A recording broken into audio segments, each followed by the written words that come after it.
গাড়ির ভেতরে থাকা অসুস্থ মহিলা এতটাই দুর্বল হয়ে পড়েছিলেন যে নিজের শারীরিক অবস্থার জন্য খুবই চিন্তিত ছিলেন। এমন সময় গাড়ি থামিয়ে অফিসার নেমে আসে। তিনি ভাবেন এই মেয়েটির কাছ থেকে হয়তো রাস্তার খোঁজ পাওয়া যাবে। তখন তারা সবাই গাড়ি থেকে নেমে আসে। ইয়াইয়া তখন তাদের লক্ষ্য করছিল। সেই সময় অফিসার এগিয়ে এসে ইয়াইয়াকে জিজ্ঞেস করে, তুমি কি জঙ্গল থেকে বেরোনোর পথ চেনো? ইয়াইয়া তাদের আচরণে অভ্যস্ত হয়ে গিয়েছিল, তাই একটু ভীতভাবে তাকিয়েছিল। হঠাৎ সে সামান্য হোঁচট খায় আর অসুস্থ সেই মহিলা দ্রুত হাত বাড়িয়ে তাকে ধরে কোলে তুলে নেয়। তখন ইয়াইয়ার চোখে খুশির ঝিলিক ফুটে ওঠে। এতদিন পর কেউ তাকে সাহায্য করল। সেই মহিলারও তখন মনে হয়, আমার যদি মেয়ে থাকতো তার বয়স হয়তো এতটুকুই হতো। সে টের পায়, এতদিন তো নিজের শরীর দিয়ে কোনো ভারী জিনিস তুলতেই পারতো না, অথচ এখন এই মেয়েটিকে সহজেই তুলে ফেলেছি। এরপর সে পথের কথা জানতে চাইলে ইয়াইয়া কিছু না বলে হাত দিয়ে একদিকে ইঙ্গিত করে। তখন অফিসার বলে, আমি সামনে গিয়ে দেখে আসছি। তখন সে যখন রাস্তা খুঁজতে আসে তখন সে প্রথমে কিছুই দেখে না, কিন্তু আরও কিছুটা এগোতেই একটি সংকীর্ণ রাস্তা দেখতে পায় যেটা সরাসরি জঙ্গল থেকে বাইরে চলে গেছে।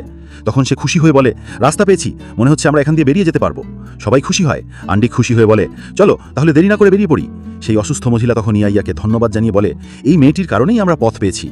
ইয়াইয়া তখন চুপচাপ তাদের দিকে তাকিয়েছিল।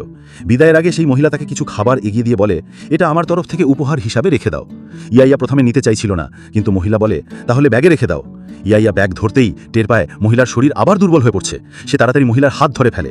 যখনই ইয়াইয়া তাকে ধরে তখন অবাক করার মতো ব্যাপার ঘটে। মহিলার শরীরে যেন নতুন শক্তি এসে ভর করে। সে বলে, অদ্ভুত, হঠাৎ আমার ভেতরে এমন শক্তি অনুভব করছি যে ভারী কিছু তুলতে ইচ্ছে করছে। সম্পূর্ণ মুভিটি দেখতে চ্যানেলের বায়োতে এবং এই ভিডিওর ডেসক্রিপশনে ইউটিউবের লিংক দেয়া আছে।